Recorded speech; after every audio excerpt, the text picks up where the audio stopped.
The relationships between conspiracy theories, cognition, and paranoia, an application of multiple correspondence analysis. Conspiracy theories are ideas that are based around the premise that agents with high levels of power secretly work together to pursue hidden goals that are usually unlawful or malevolent. Individuals who believe conspiracy theories are often dubbed conspiracy theorists, or are said to be people who engage in conspiratorial thinking. Although conspiracy theories have a somewhat negative connotation, they're not always wrong. In fact, history has shown several examples, listed here, of government entities and private corporations providing the public with reasons to distrust them. Yet even though conspiracies are sometimes true, research suggests that believing and propagating conspiracy theories is likely to do more harm than good. For one example, belief in conspiracies has had negative impacts on public health. The spread of conspiracy theories about the alleged risks from MMR, DPT, and HPV vaccinations has led to reduced vaccination rates and increases in outbreaks of diseases thought to have been eradicated.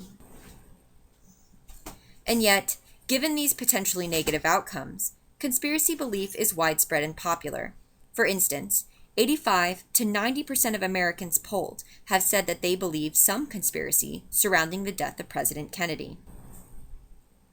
While many studies have investigated conspiracy theories, these studies have used various measures of conspiracy theory endorsement, from investigating one specific theory to making up new conspiracies to using different questionnaires composed of many different theories. The current work has two aims. First, we aim to examine a measure of conspiracy theory endorsement, and second, we aim to determine who believes in conspiracy theories along three dimensions: social factors, cognitive factors, and demographic factors. We created a survey using Qualtrics survey software that included a battery of measures.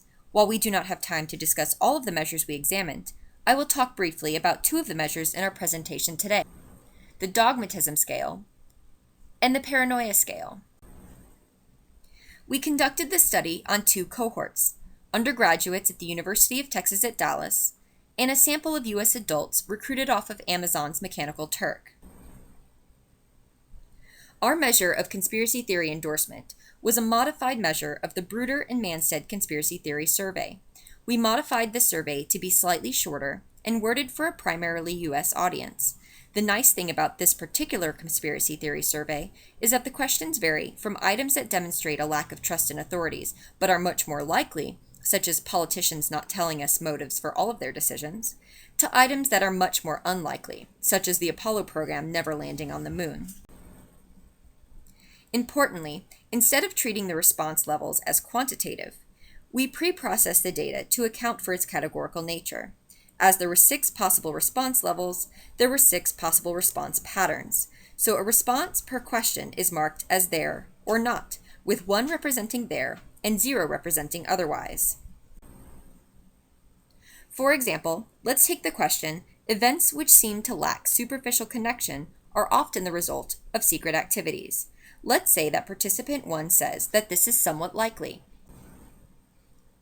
and participant 2 says that this is unlikely, and participant N says that this is very unlikely.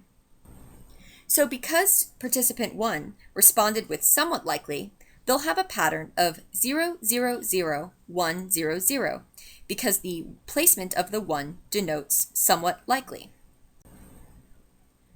And again, in a different question, participant 1 responded with likely. So for this item, they would have a pattern of 0, 0, 0, 0, 1, 0, where the 1 in the 5th column of politicians tell the truth denotes a likely response. Like PCA and other factor analysis techniques, multiple correspondence analysis produces a list of orthogonal components that are ranked by the amount of variance they explain. Moreover, we get factor scores, or scores along these components, for each of the individual participants and each of the question response items. Another benefit of multiple correspondence analysis is that it can perform supplementary projections. We can use the conspiracy theory factor structure as a model and predict how other measures would fit into the model based on how our participants responded. So first, we will look at the structure of the question responses along the two components that contributed the most to the variance. Looking at the map of the responses, we can see that the responses of very likely are falling to the top left quadrant. In contrast, the not at all likely responses are falling to the top right quadrant. And the middle responses are falling to the middle. Therefore, we interpret the horizontal component as low to high conspiracy endorsement, and the vertical component as average to extreme responses. Now let's look at the structure of the participants. Here are the participants mapped out on the same two components. Our MTurk participants are represented by the blue dots, and the UTD undergraduates are represented by the yellow dots.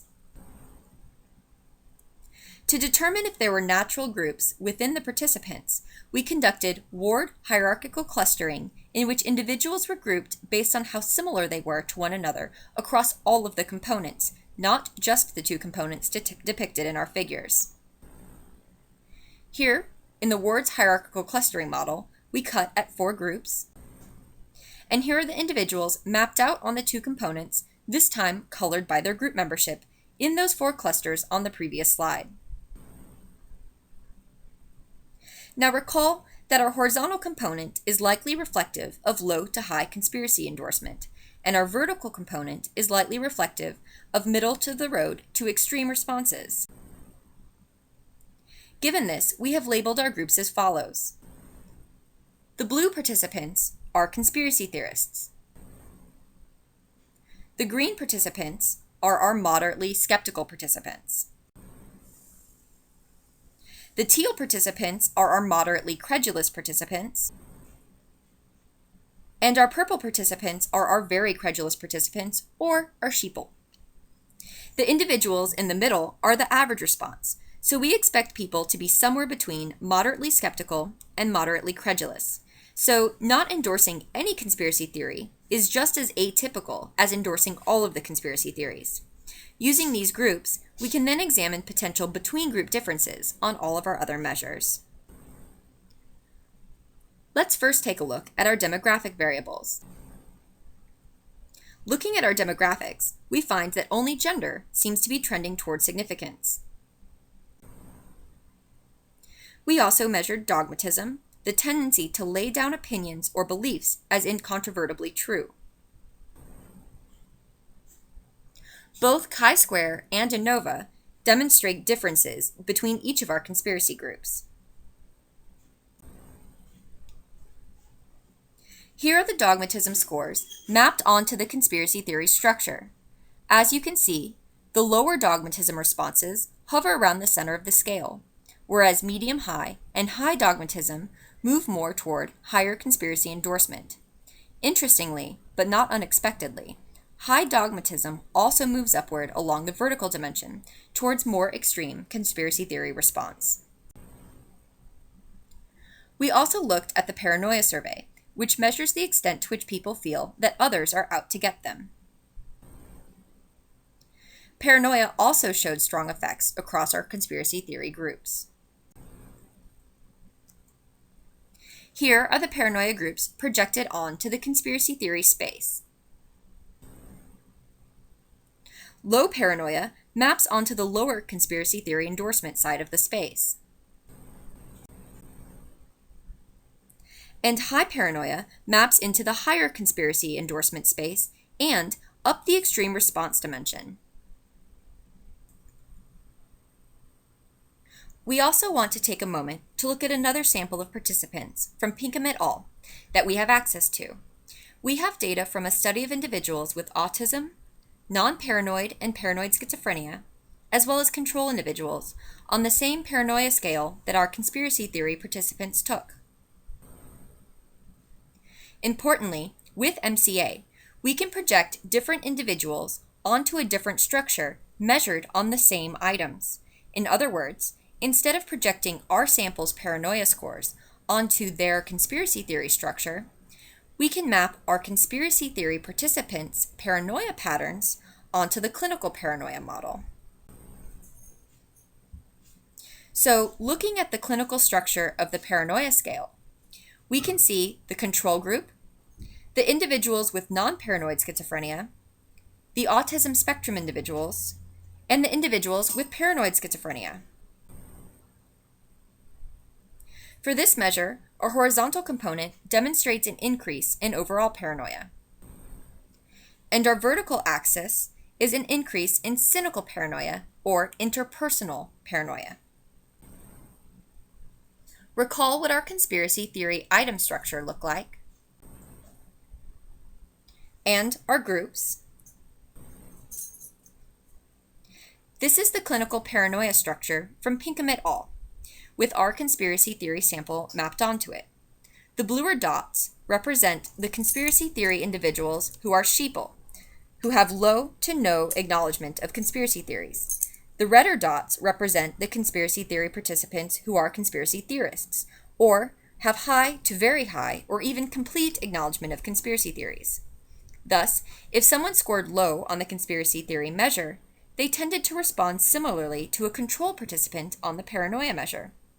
However, if someone scored high on the conspiracy measure, they responded more similarly to the autism spectrum individuals and the schizophrenic groups from the Pinkham et al. Study.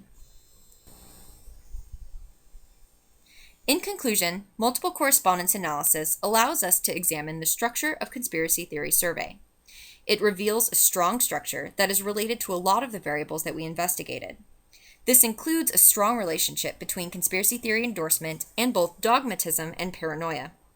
Future research should continue to examine the link between these variables across both clinical and non-clinical populations. Thank you, and if you have any other questions, please feel free to email me at the email address listed on this slide.